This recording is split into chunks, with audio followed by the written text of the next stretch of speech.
বিয়ের এত বছরে আম্মু কেন আমার বাসায় খাওয়া দাওয়া করে আসলো আর আমার জন্য এত এত রান্না করেও নিয়ে আসছে, সবকিছুই শেয়ার করবো। আমার নানু ভাই মারা গেছে, তো 40 দিনের দিন আমার মা খালারা কি কি আয়োজন করলো সবকিছুই থাকছে আজকের ব্লগে। তো হ্যালো ভিউয়ার্স, আসসালামু আলাইকুম, this is Shila, welcome to Shila's cooking and lifestyle another video ব্লগে সবাইকে ওয়েলকাম। তো এই তো সবাই কিন্তু রুটি বানাচ্ছে।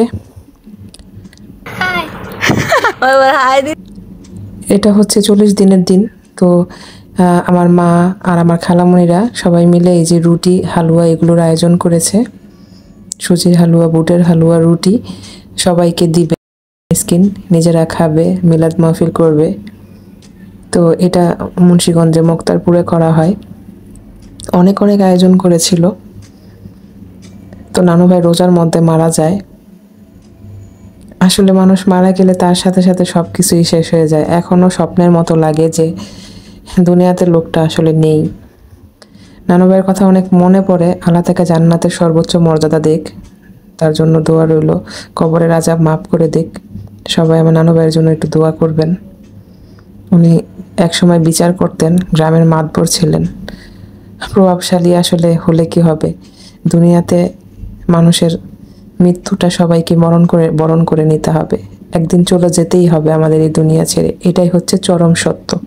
আপনারা আমার ভয়েস শুনেই বুঝতে পারছেন যে আমি আসলে ভয়েস দিতে পারছিলাম না, মনটা খারাপ হয়ে গেছে আর সব কিছু মনে পড়ে যাচ্ছে, ছোটবেলার কথা, নানু ভাইয়ের কথা, সব কিছু। এই জন্য ভয়েসে খুবই খারাপ লাগছে, কথা বলতেও কষ্ট হচ্ছে।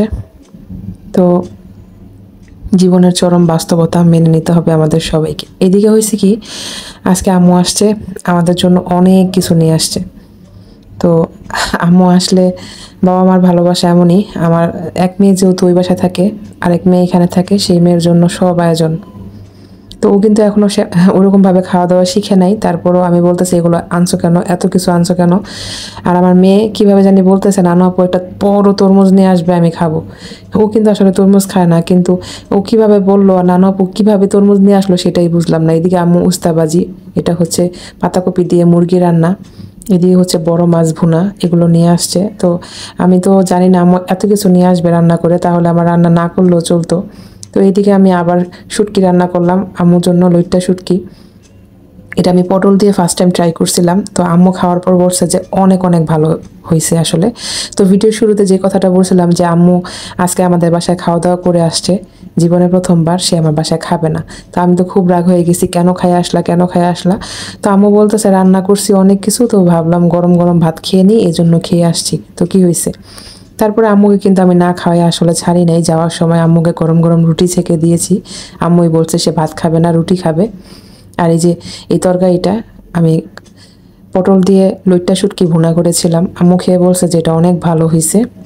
আর মুরগির মাংস রান্না করেছিলাম, ভুনা করেছি ব্রয়লার মুরগি, সেটাও ভালো হয়েছে বলছে।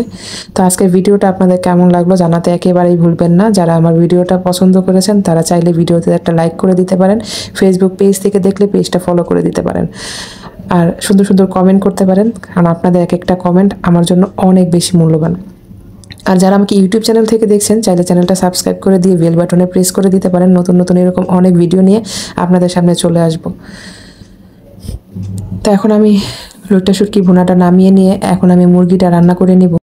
আম্মু এদিকে এসে বলতেছে যে রবিতাকে রাইখা, মানে আমার ছোট মেয়ে, ওরে রাইখা কিছু খাইতে নিলে আমার শুধু ওর কথা মনে পড়ে, এই জন্য এত কিছু নিয়ে আসছি। তো আমরাও আসলে এরকম ছোটোবেলায় নানা নানির অনেক অনেক ভালোবাসা আদর পাইছি, মামাদের আদর ভালোবাসা পেয়েছি, অনেক ভালোবাসা আদরে বড় হয়েছি। তো এটাই, মানুষ যখন ছোট থাকে সম্পর্কগুলোর গভীরতা অনেক বেশি থাকে। আমরা আমার নানা নানুর আদর ভালোবাসা পেয়েছি, আমাদের সন্তানরাও কিন্তু আমার মা বাবার, মানে তাদের নানা নানুর আদর ভালোবাসাই বড় হচ্ছে। সারা জীবনের সম্পর্কটা এমনই থাকে। ধন্যবাদ ভিডিওটির সাথে থাকার জন্য। আল্লাহ হাফেজ।